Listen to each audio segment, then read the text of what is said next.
I'm Tracy, 32 years old, living in Boston. My grandmother Eleanor was my rock, the one person who always believed in me. Lately, she's been fighting terminal cancer, and my father Richard has been acting strangely around me. At our recent family gathering at Grandma's Connecticut estate, my entire world shattered when my father announced I wasn't his biological daughter. I still can't believe the words came out of his mouth. Before I tell you my heartbreaking story, let me know where you're watching from in the comments. And please hit that like and subscribe button if you've ever felt betrayed by someone you loved. Growing up in suburban Connecticut, I had what many would consider a privileged childhood. Our family home was spacious, with perfectly manicured lawns and a swimming pool that became the center of neighborhood gatherings every summer. But nothing compared to my grandmother Eleanor's estate. A magnificent property with sprawling gardens, a private art gallery, and rooms filled with history and elegance. Grandma Eleanor, now 84, built her fortune from scratch. Starting with a small antique shop, she expanded into a successful chain of luxury furniture stores across New England. Her business acumen was matched only by her kindness and wisdom. Whenever I visited her estate as a child, she would take me through her art collection, patiently explaining the stories behind each piece. These moments sparked my passion for art and eventually led to my career as a curator. Tracy, beauty isn't just what you see, she would tell me, her eyes twinkling. It's about understanding the story behind the creation. My father, Richard, now 60, always seemed uncomfortable during these moments. As a financial advisor to wealthy clients, he valued status and connections above all else. He wore tailored suits even on weekends and measured success purely in financial terms. His disapproving glances whenever Grandma Eleanor showed special attention to me didn't escape my notice, but I dismissed them as adult tensions I was too young to understand. My mother, Janet, 58, always played peacekeeper in the family. With her soft voice and gentle manner, she avoided confrontation at all costs. Looking back, I can see how she deferred to my father on almost everything from vacation plans to how we children were raised. She came from a middle-class background and sometimes seemed overwhelmed by the wealth and social expectations of my father's world. Then there was my younger brother Brian, 29, who could do no wrong in my father's eyes. Brian followed directly in Dad's footsteps, studying finance and joining the same prestigious firm where Father made his career. They shared the same hobbies, golf, sailing, collecting vintage watches, and the same ambitious outlook on life. I loved my brother, but there was always a distance between us created by our father's obvious favoritism. Tracy has her grandmother's artistic sensibilities. My father would say somehow, making it sound like a character flaw. Brian understands the real world. Despite these undercurrents, our family maintained the appearance of harmony. We gathered for holidays at Grandma Eleanor's estate, posed for perfect family Christmas cards, and attended each other's milestone events with appropriate gifts and congratulatory speeches. I excelled academically, earning a scholarship to Yale for undergraduate studies, though Grandma Eleanor insisted on covering all my expenses anyway. When I pursued a master's degree in art history, it was again my grandmother who supported me emotionally and financially. My father made his disapproval clear, suggesting repeatedly that I was choosing a hobby rather than a real career. "You're limiting your potential," he told me during my graduation dinner. But I suppose someone needs to appreciate the pretty pictures on the wall. After completing my education, I secured a position at a respected gallery in Boston, eventually working my way up to curator. Every major achievement in my career was celebrated enthusiastically by Grandma Eleanor, while my father acknowledged them with polite but disinterested congratulations. I learned to accept this dynamic, focusing on the support I did have rather than the approval I lacked. Over the past year, Grandma Eleanor's health declined rapidly. The cancer diagnosis came as a devastating blow to all of us. I began visiting her more frequently, often staying weekends at the estate to help with her care. During one of these visits about 3 months ago, she mentioned her will. "I want to make sure things are set right, Tracy," she said, her once strong voice now fragile. "Families should support each other, not tear each other down." I assured her that I wasn't concerned about inheritance, only about her comfort and happiness. She squeezed my hand with surprising strength. Some people show their true colors when money is involved, she said cryptically. I've seen it all my life in business. But I've made arrangements. Don't you worry. At the time, I thought she was speaking generally. I had no idea how prophetic her words would prove to be, or that my own father was about to reveal exactly who he truly was. The call from my father came on a Tuesday afternoon while I was at work. His voice carried an unusual formality as he requested the entire family gather at Grandma Eleanor's estate that weekend for important family matters. When I asked about Grandma's condition, he assured me she was stable, but insisted our presence was necessary. I arrived Friday evening to find the grand house unusually tense. The housekeeper, Mrs. Winters, who had worked for my grandmother for decades, greeted me with a tight smile that didn't reach her eyes. "Your father and brother arrived this morning," she informed me as she took my coat. "Your mother came yesterday. Your grandmother is resting now but asked to see you at breakfast tomorrow." Something in her tone made me uneasy. "Is everything okay, Mrs. Winters?" She hesitated before answering. "It's not my place to say, Miss Tracy, but your grandmother will be glad you're here." My father was in the library when I went to say hello, phone pressed to his ear, gesturing for me to wait. He looked impeccable as always, in a cashmere sweater and pressed slacks, but there were new lines around his eyes, and his normally perfect posture seemed rigid with tension. When he finally ended his call, his greeting was cool. "Tracy, good you're here. We'll discuss everything tomorrow. Your grandmother's lawyer will be joining us." "Lawyer Dad, what's this about? Is Grandma okay?"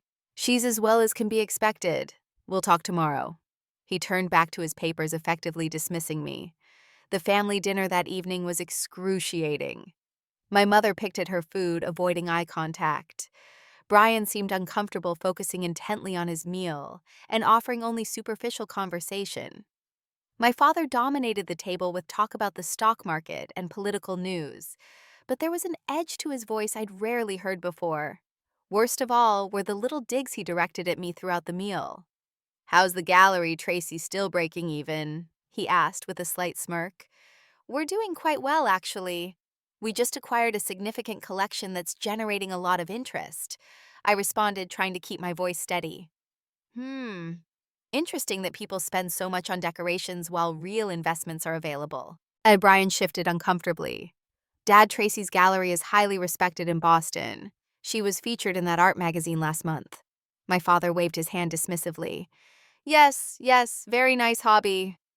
By the time dessert was served, my stomach was in knots. As I helped clear the dishes, I overheard my father and brother speaking in low voices in the hallway.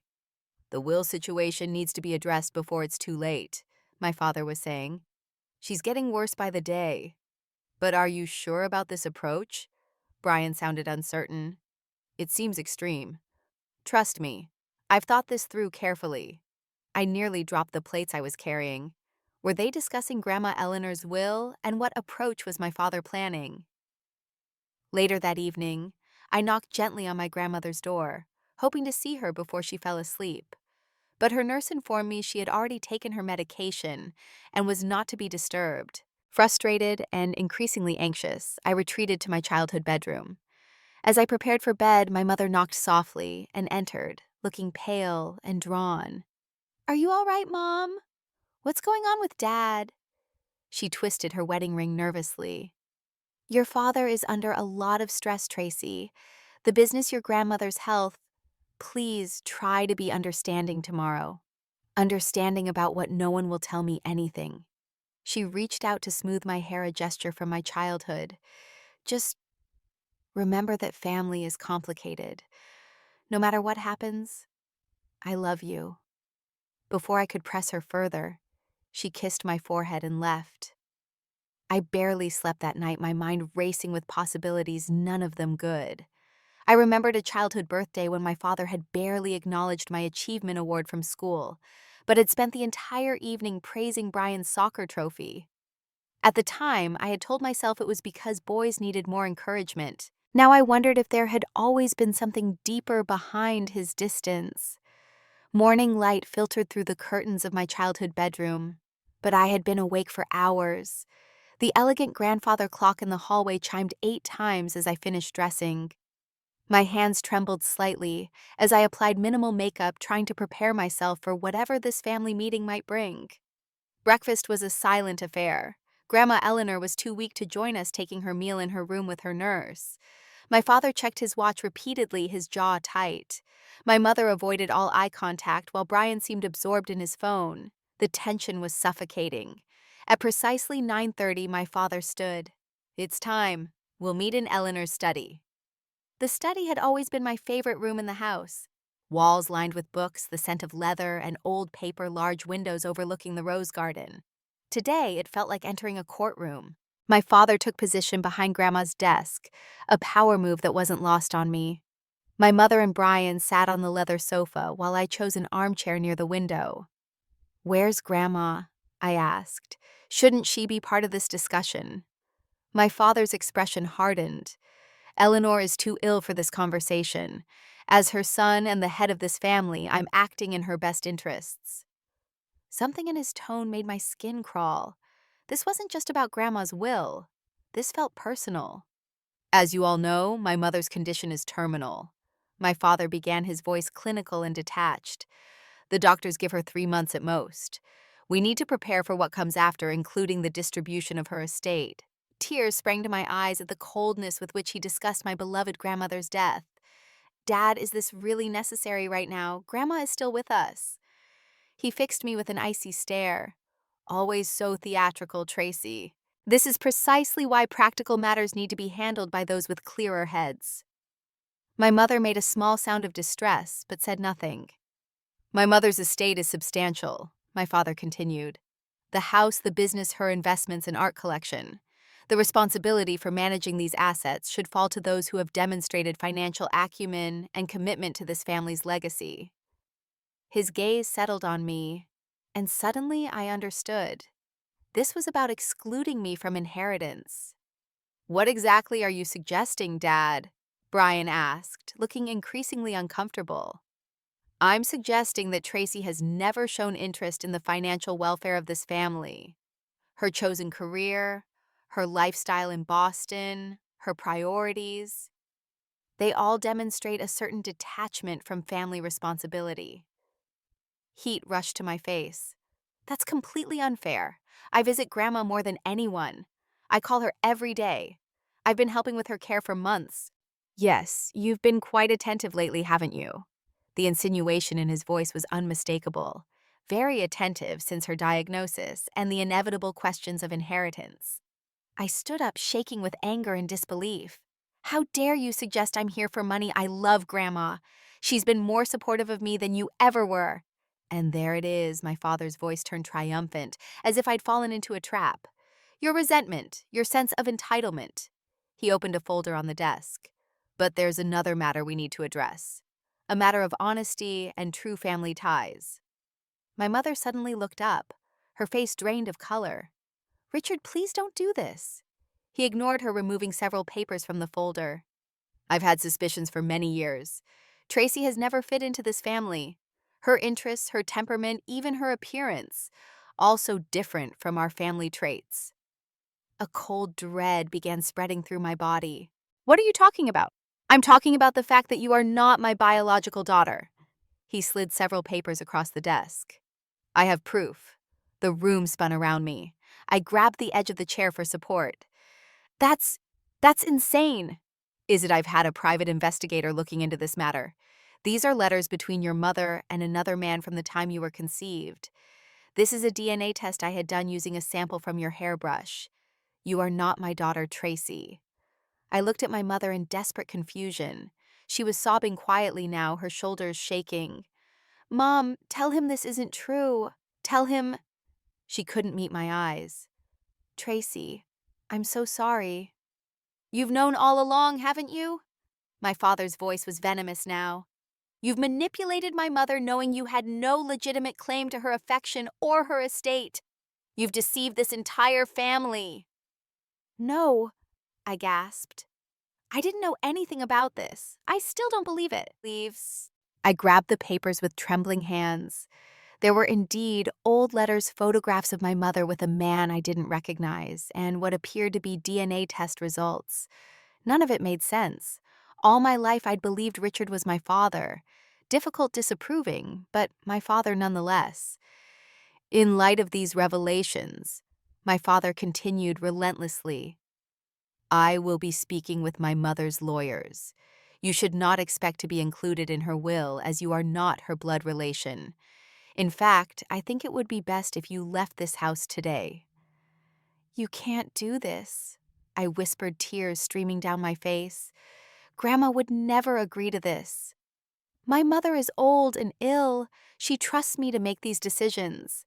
Unless you want this information to become public knowledge, damaging your mother's reputation and your own, I suggest you accept the situation gracefully. I looked at Brian, who appeared stunned and conflicted, at my mother, who couldn't stop crying, and at my father, or the man I'd always called father, whose face showed not a trace of remorse or compassion. My entire identity was crumbling around me. Every childhood memory, every family holiday, every moment I'd sought this man's approval. All of it felt like a lie. Unable to breathe, unable to think clearly. I ran from the room, my father's cold voice following me. You have until tomorrow to leave. The garden had always been my sanctuary at Grandma Eleanor's estate. As a child, I would hide among the roses when family tensions ran high, finding peace in the beauty and order of the carefully tended flowers. Now, as an adult with my world collapsing around me, I instinctively fled there. Sinking onto a stone bench, partially hidden by a trellis of climbing roses, I let the sobs take over my body. Everything I thought I knew about myself had been called into question. Was I really not Richard's daughter? Had my mother truly had an affair? Why had no one ever told me? Memories flashed through my mind with painful clarity. My father's consistent emotional distance, his obvious preference for Brian, the way he always seemed to find fault with my choices, the subtle comments about my different interests and appearance compared to the rest of the family.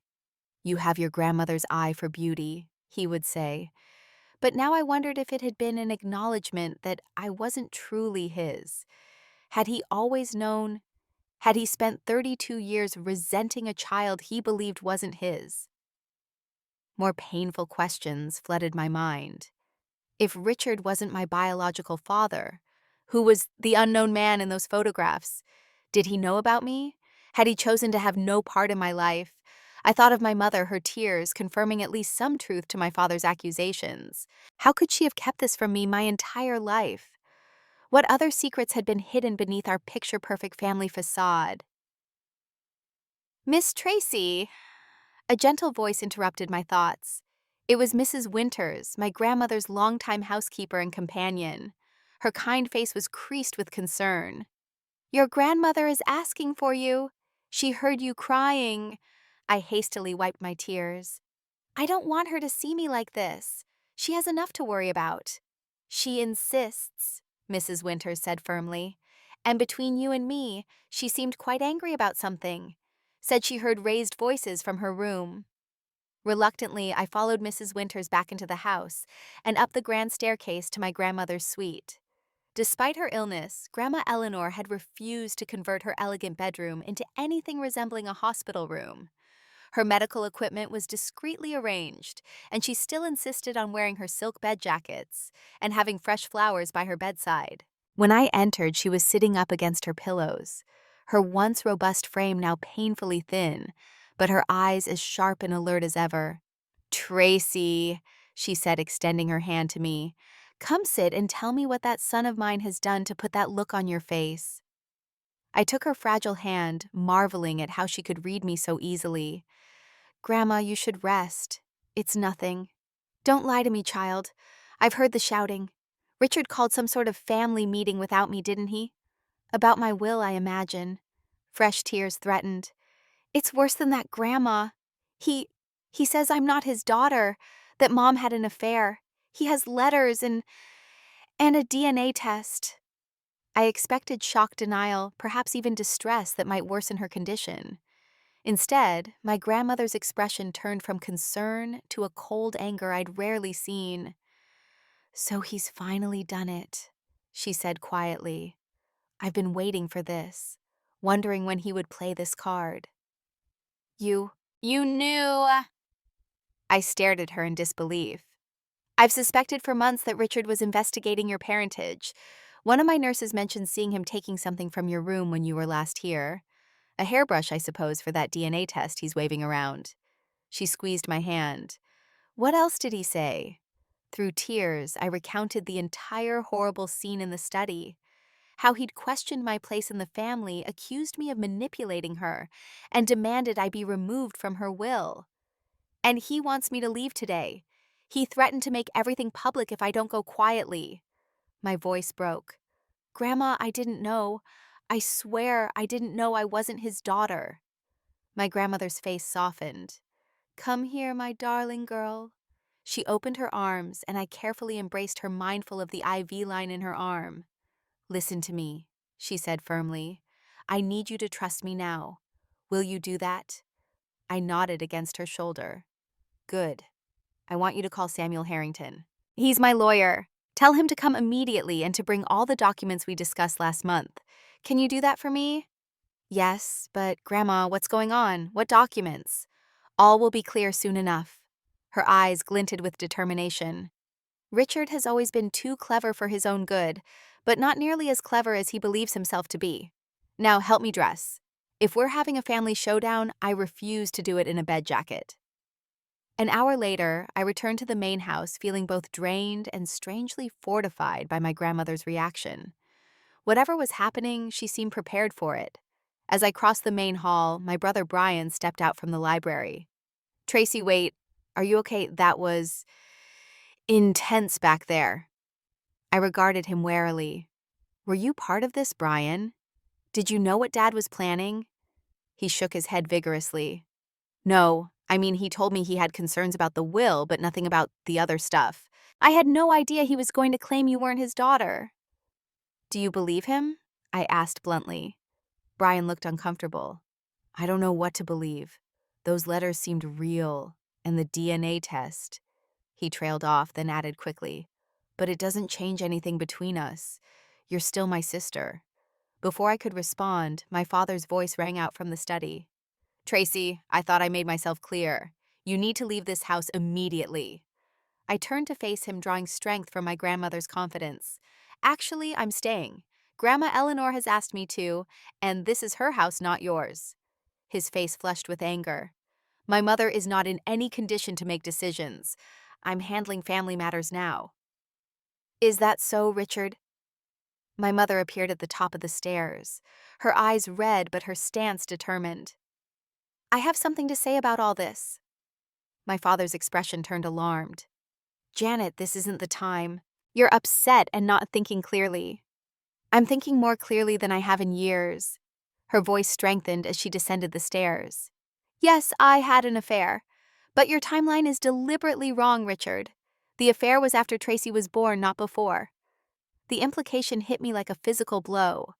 If the affair was after I was born, then Richard truly was my biological father. You're lying to protect her, my father snapped, but there was a flicker of uncertainty in his eyes. I'm done lying, my mother replied. You've twisted facts to suit your narrative for years, Richard, not this time. As the tension in the hallway reached breaking point, the doorbell rang. Mrs. Winters appeared from the kitchen and moved to answer it. That will be Grandma's lawyer, I said, finding new strength in my voice. She's called a family meeting of her own. Samuel Harrington was exactly as I remembered him. Tall, distinguished with steel-gray hair, and the calm demeanor of someone who had seen every type of family drama over his 40 years of legal practice. He greeted me warmly before asking to see my grandmother immediately. While he spoke with her privately, the rest of us gathered in the study again, the atmosphere now electric with tension. My father paced by the windows, clearly agitated by this unexpected development. My mother sat quietly, her hands folded in her lap, while Brian kept glancing between all of us, clearly uncertain where his loyalties should lie. 20 minutes later, Mrs. Winters appeared at the door. Mrs. Eleanor will join you now, she announced, stepping aside to reveal my grandmother. Despite her illness, Grandma Eleanor had insisted on walking to the study, supported by her nurse on one side and her lawyer on the other. She wore a simple but elegant blue dress, her silver hair arranged neatly, and even a touch of lipstick. The effort this presentation had cost her was evident in her labored breathing, but the determination in her eyes was unmistakable. "Mother, you shouldn't be out of bed," my father said, rushing forward as if concerned, though I noted he seemed more agitated than caring. "I will decide where I should and shouldn't be in my own home, Richard." Her voice was weak but firm. She allowed herself to be helped to the large chair behind the desk, her chair in her study, effectively reclaiming the position of authority my father had tried to assume earlier. Mr. Harrington placed his briefcase on the desk and stood beside her. "Mrs. Fairchild has asked me to conduct this meeting regarding certain family matters and the disposition of her estate." "This is unnecessary," my father interrupted. "My mother is not well enough for legal discussions. As her son and next of kin." "Richard." My grandmother's sharp tone cut through his objections. "You will be silent and listen. You've done quite enough talking for one day." The room fell silent. Even in her weakened state, Eleanor Fairchild commanded respect. "I understand," she continued, "that you've made certain claims about Tracy's parentage and have used these claims to suggest she should be removed from my will." My father shifted uncomfortably. "Mother, I was only trying to protect you from being manipulated. You deserve to know the truth about—" "The truth?" My grandmother's laugh held no humor. "Let's discuss truth, shall we, Richard?" She nodded to her lawyer, who removed several documents from his briefcase. "Mrs. Fairchild amended her will approximately 3 months ago." Mr. Harrington explained, his tone professional. "At that time, she also asked me to prepare certain documents and conduct several investigations on her behalf." My father's face darkened. "What investigations, mother?" my grandmother said, ignoring his question and addressing my own mother instead. "Janet, I owe you an apology. I've known for years that my son has not been the husband you deserved. His treatment of Tracy has been particularly inexcusable. I hope what happens today brings you some measure of peace." My mother looked startled, but nodded slightly. Grandma Eleanor turned her gaze to me next. "Tracy, my darling girl, nothing that is said today changes how much I love you. Remember that." Finally, she faced my father, and her expression hardened. "Richard, I had hoped it would never come to this, that some sense of decency would prevail, but you forced my hand with your cruelty toward Tracy." "What are you talking about?" My father's voice held a new note, uncertainty, perhaps even fear. "Mr. Harrington, please proceed," my grandmother directed. The lawyer cleared his throat. "Among the investigations Mrs. Fairchild requested was a comprehensive DNA analysis, not just of Tracy's parentage, but of Richard's as well." The room went completely still. "You see, Richard," my grandmother said quietly, "in your eagerness to disinherit Tracy by claiming she isn't your biological daughter, you've overlooked something rather important. You are not my biological son." My father's face drained of all color. "That's absurd. What kind of sick game is this?" "No game." She gestured to the lawyer, who handed her a document which she passed to my father. "These are the DNA results. And these," another document, "are medical records from 1962, the year you were born." My father stared at the papers, his hands shaking slightly.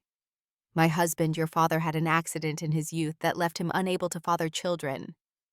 My grandmother explained, her voice steady, despite the enormity of what she was revealing.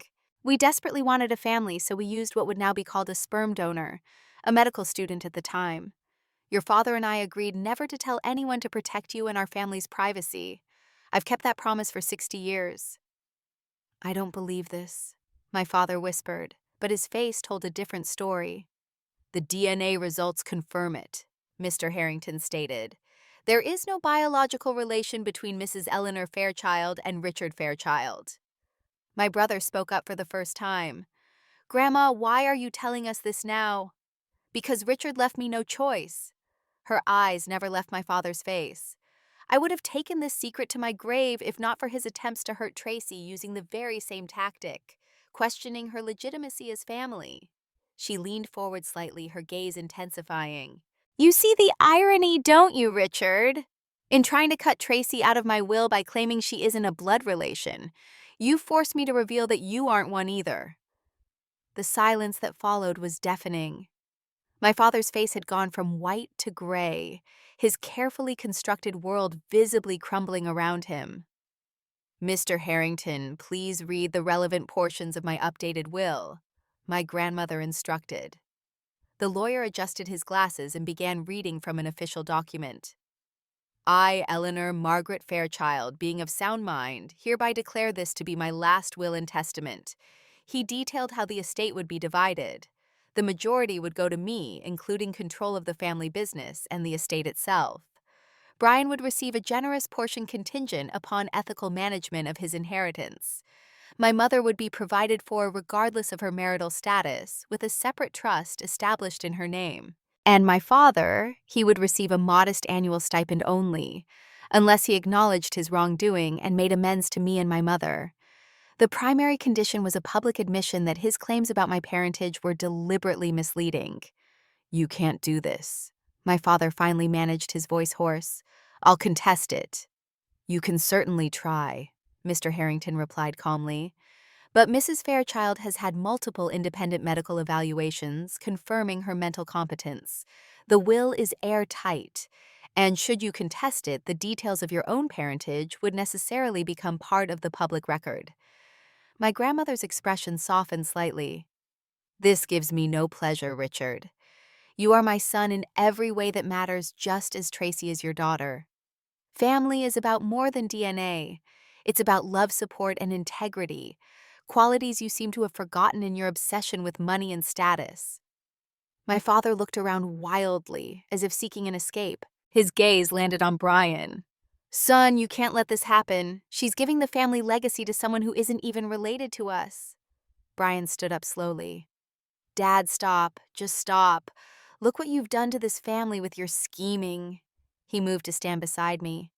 "Tracy is my sister. She always has been. And from what I'm hearing, she's as much a Fairchild as either of us." My father's face contorted with rage and humiliation. With a strangled sound, he stormed out of the room. Seconds later, we heard the front door slam. My grandmother sagged in her chair, the confrontation having drained her limited energy. "I think that's enough family drama for one day," she said weakly, but with a hint of her characteristic dry humor. As her nurse and Mrs. Winters helped her back to her room, she paused beside me. "Stay strong, Tracy. The truth always finds its way to the surface eventually." The days following the explosive will reading past in a blur of emotional conversations and revelations. My father had left the estate and was staying at a hotel in town, refusing to speak to any of us. My mother, freed from decades of emotional suppression, began sharing the full extent of my father's controlling behavior throughout their marriage. "He monitored every penny I spent," she confessed as we sat in the garden, "questioned every friend I made. When I finally did have an affair, it was with someone who actually saw me as a person, not a possession. But it was brief, and years after you were born, Tracy. I ended it because I couldn't bear the thought of breaking up our family." "Why didn't you ever leave him?" I asked gently. "Fear mostly. Financial dependence. And I worried about what would happen to you and Brian. Richard could be so charming to the outside world, but so cold when crossed." She looked down at her hands. "I'm not proud of staying silent for so long. Watching how he treated you, it broke my heart." Brian and I had our own healing to do. One evening, as we shared a bottle of wine on the terrace, he finally opened up about his complicated role in the family dynamics. "Dad always pushed me to be his carbon copy," he admitted. "I played along because it was easier than fighting him, but I've been miserable in finance. I hate it, actually." He gave a bitter laugh. "I've been planning to quit for months, but couldn't work up the courage to tell him." "What do you really want to do?" I asked, realizing how little I knew about my brother's true desires. "Teaching, high school math." He smiled at my surprised expression. "I've been volunteering with an after-school program in the city. It's the only thing that makes me feel like I'm doing something worthwhile." Our conversation drifted to childhood memories, comparing our different experiences of growing up with Richard as a father. "He was always harder on you," Brian acknowledged. "I never understood why until now. I'm sorry I didn't stand up for you more." We were both just trying to survive his expectations, I replied, feeling a new closeness with my brother. Meanwhile, Grandma Eleanor's health continued to decline, but her mind remained sharp. She used her remaining energy to share family stories and wisdom. Your grandfather was a wonderful man, she told me during one of our quiet afternoons together. When we discovered he couldn't father children, he was devastated. Using a donor was radical for those times, but he wanted me to experience motherhood. We agreed never to tell Richard. We worried it might make him feel less loved somehow. Did you ever regret keeping the secret? I asked. Only when I saw how Richard turned out, she said sadly. Perhaps knowing might have given him some humility. But then secrets and lies rarely lead to good outcomes. I'm proof of that, aren't I? About a week after the confrontation, my father's lawyer contacted Mr. Harrington, demanding evidence of Grandma Eleanor's claims. When faced with the irrefutable DNA results and medical records, he changed tactics, suggesting my grandmother was being manipulated in her weakened state. Your client should consider his position carefully. Mr. Harrington responded according to my grandmother, who delighted in recounting the conversation. Mrs. Fairchild has video documentation of her mental competency evaluations conducted by 3 separate specialists. Additionally, contesting the will would make all these private family matters public record. Is that really what Mr. Fairchild wants? 2 weeks later, as my grandmother's condition worsened, my father appeared unexpectedly at the estate. He looked haggard, his usually immaculate appearance showing signs of neglect. He asked to speak with me privately in the garden. I still don't accept all this, he began stiffly. But my lawyers advised me that contesting the will would be problematic. Is that all you have to say? I asked, anger rising at his continued refusal to acknowledge the pain he'd caused. He looked away, jaw clenched. What do you want from me, Tracy? An apology. Fine. I'm sorry for questioning your parentage. The timeline may have been incorrect. That's not even close to good enough, I said quietly. You tried to destroy my relationship with Grandma, with Mom, with Brian. You were willing to publicly humiliate all of us to get your hands on more money. Money you don't even need. You don't understand what it's like, he burst out suddenly. Growing up with Eleanor Fairchild as your mother. Nothing was ever enough for her. Not my grades, not my career, not even my choice of wife. I've spent my entire life trying to prove myself worthy. For the first time, I glimpsed something real beneath my father's polished facade. A lifetime of insecurity, perhaps even a fear that somehow subconsciously he'd always suspected he wasn't truly a Fairchild. Dad, I said, using the term deliberately, Grandma is dying. Whatever issues exist between you, this is your last chance to make peace. Not for the will, not for the money, but because she's your mother, biological or not. She raised you. She loves you. Something flickered in his eyes. Pain, regret, I couldn't be sure. I'll think about it, was all he said before walking away. The next morning, to everyone's surprise, he returned with a small suitcase. I'd like to stay until the end, he told Mrs. Winters. If that's acceptable. My grandmother welcomed him without recriminations, though their initial conversations were stilted and formal. Over the following days, something shifted between them. I occasionally overheard fragments of their discussions. Painful honesty about expectations, unmet resentments harbored, and opportunities for connection missed over the years. Meanwhile, my mother filed for divorce, a decision my father accepted with unexpected grace. Brian gave notice at his finance job and enrolled in a teaching certification program, his excitement about his new path palpable. And I began learning about the family business from my grandmother, who insisted on conducting mini lessons from her bed. You have good instincts, Tracy, she told me. Better than Richard ever did. He sees only profit margins. You understand that businesses are about people, relationships, legacy. The most profound change came 3 days before my grandmother passed away. My father came to find me in the library where I was reviewing business files. I've been thinking about what you said, he began awkwardly. About making peace not for the money, but because she's my mother. I waited, sensing he had more to say. I've spoken with Harrington. I'm accepting the terms of the will, including the public statement acknowledging my misrepresentations about your parentage."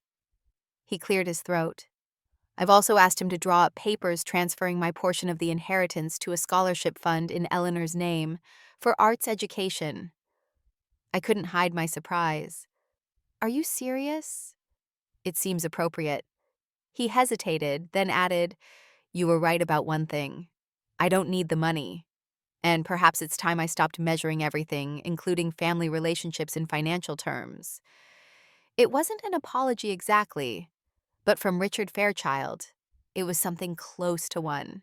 6 months after my grandmother's passing, the grand estate felt different, lighter somehow, despite the grief that still lingered in its corners. The fall leaves created a carpet of red and gold across the lawns, where I now walk daily, finding unexpected peace in taking care of the home that had meant so much to Grandma Eleanor.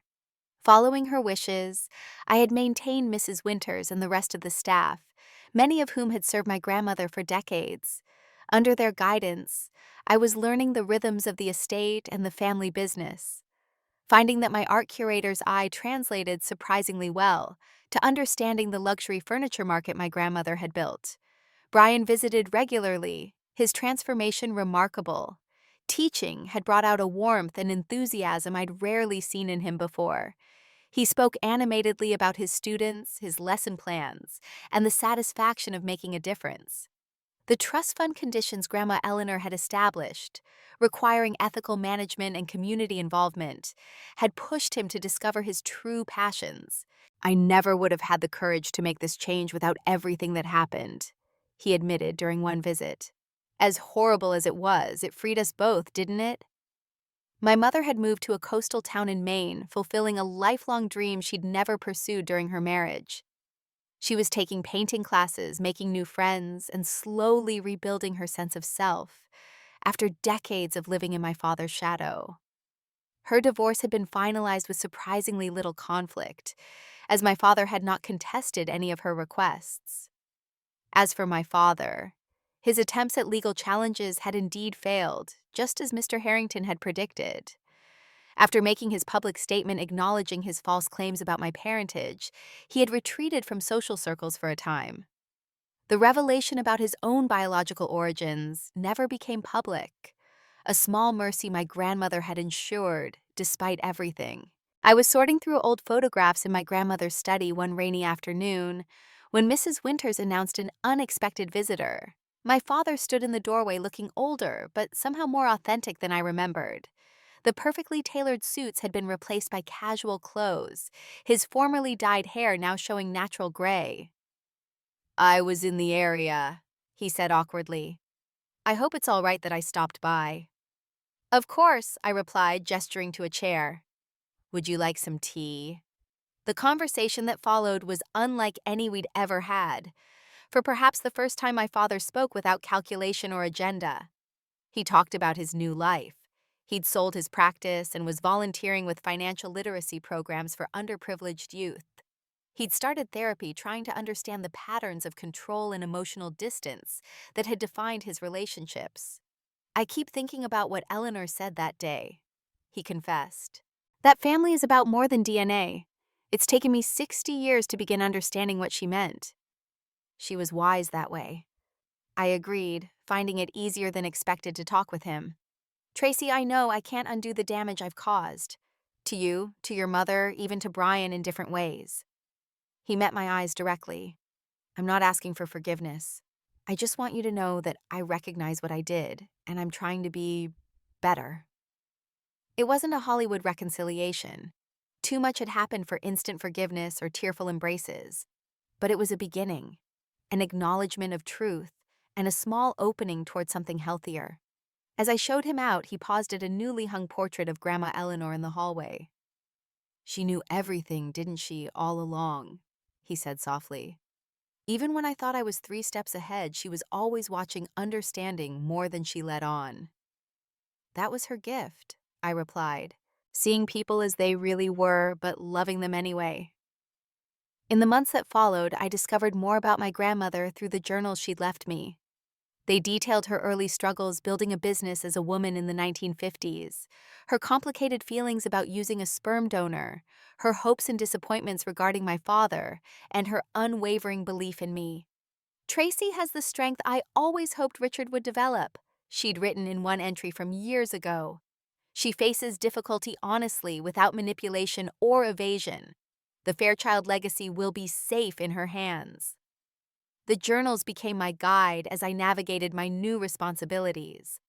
I established the Eleanor Fairchild Foundation for Arts Education, using portions of the inheritance to provide opportunities for underprivileged students.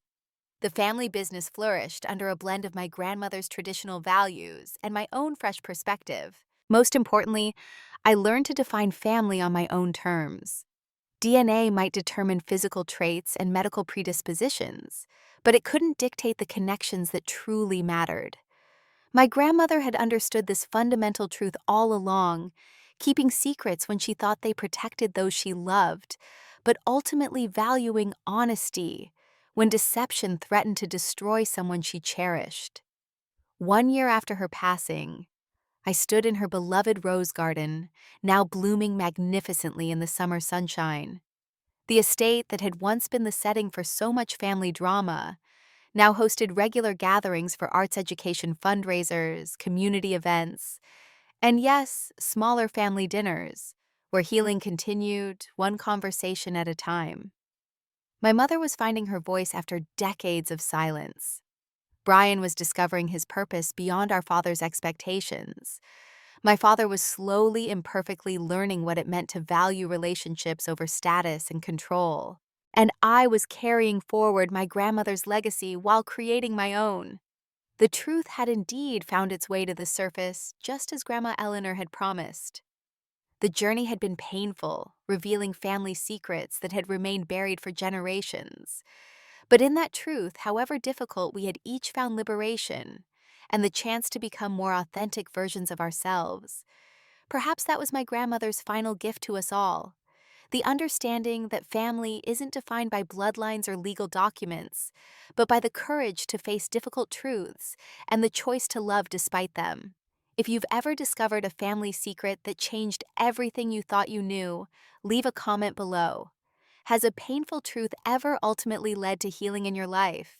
Don't forget to like and subscribe to hear more stories about family secrets and unexpected resilience. Thank you for listening to my story, and remember, sometimes what seems like the end of your world is actually the beginning of a more authentic life.